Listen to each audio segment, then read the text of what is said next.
Welcome student. आज हमारा topic है reproducibility, repeatability and dead zone. तो ये तीनों जो है स्टैटिक कैरेक्टरिस्टिक्स के अंदर कैटेगरी में आती हैं और ये बहुत ही इंपॉर्टेंट कैरेक्टरिस्टिक्स हैं स्टैटिक कैरेक्टरिस्टिक्स के कैटेगरी में। तो रिप्रोड्यूसिबिलिटी क्या होता है? रिप्रोड्यूसिबिलिटी का मतलब होता है closeness of output readings when the instrument have the same different conditions और different operating condition, different observer और the different situation of the instrument. जब डिफरेंट कंडीशन में और डिफरेंट सिचुएशन में हम सेम इनपुट जो है अप्लाई करते हैं इंस्ट्रूमेंट को, और हमारी जो आउटपुट रीडिंग्स आ रही हैं 1 या 4 टाइम्स, जो आपस में वो कितनी क्लोज हैं, तो हम उसको बोलते हैं रिप्रोड्यूसिबिलिटी ऑफ द इंस्ट्रूमेंट। तो रिप्रोड्यूसिबिलिटी जो है बहुत ही इंपॉर्टेंट कैरेक्टरिस्टिक्स है, क्योंकि इसमें कहीं कहीं क्या होता है, आपका इंडस्ट्री में आपकी एक्यूरेसी से ज्यादा रिप्रोड्यूसिबिलिटी इंपॉर्टेंट होती है। कि अगर आपकी हर बार अलग अलग रीडिंग आ रही है, अलग अलग ऑब्जर्वर अगर सेम इंस्ट्रूमेंट से या अलग इंस्ट्रूमेंट से रीडिंग ले रहे हैं, सेम रीडिंग ले रहे हैं, इंस्ट्रूमेंट की जो रीडिंग है मतलब जो इनपुट है वो सेम ही है, लेकिन डिफरेंट डिफरेंट कंडीशन में अगर ऑब्जर्वर उस रीडिंग को ले रहा है और डिफरेंट इंस्ट्रूमेंट से ले रहा है और अलग अलग रीडिंग आ रही है, तो मतलब हमारी रीडिंग रिप्रोड्यूसिबल है। It will create the confusion. तो वो कंफ्यूजन क्रिएट करेगा और हम जो है एक सिस्टमैटिक या जो सटीक उसका डिसीजन है बेस्ड ऑन द रीडिंग, तो हम नहीं ले पाएंगे। इसलिए reproducibility is very very important for the instrument. अब रिपीटेबिलिटी, रिपीटेबिलिटी मतलब सेम रीडिंग हम इंस्ट्रूमेंट से ले रहे हैं, बार बार ले रहे हैं, और जो हमारी रीडिंग्स हैं वो हमारी आपस में कितनी क्लोज है। जबकि जो इंस्ट्रूमेंट है वो सेम कंडीशन में है, सेम ऑब्जर्वर, एक ही ऑब्जर्वर ले रहा है, इंस्ट्रूमेंट भी सेम है और सारा जो सिचुएशन है वो भी आपका सेम है।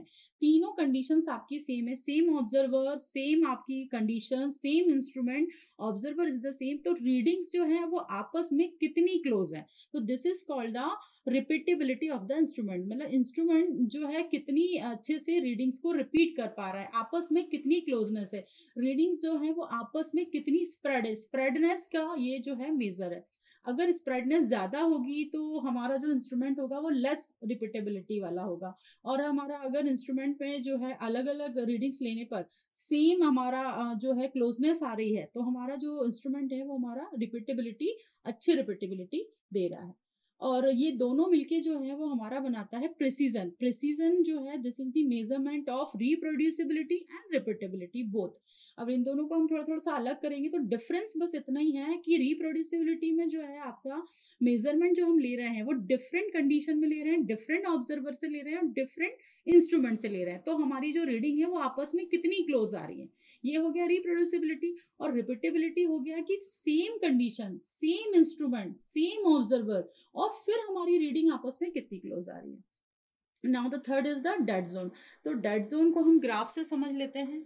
ये है आपका, समझ लीजिए ग्राफ है, और यहाँ पर हमारा इनपुट है, इनपुट क्वांटिटी जो कि हम मेजर करना चाहते हैं, और ये है आउटपुट।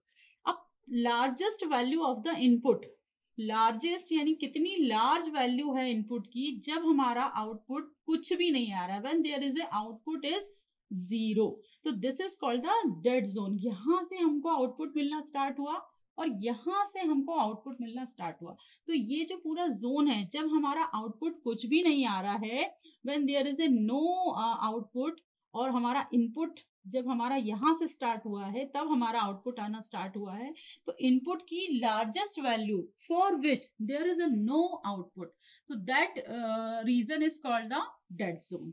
तो ये हो गया reproducibility, repeatability and dead zone.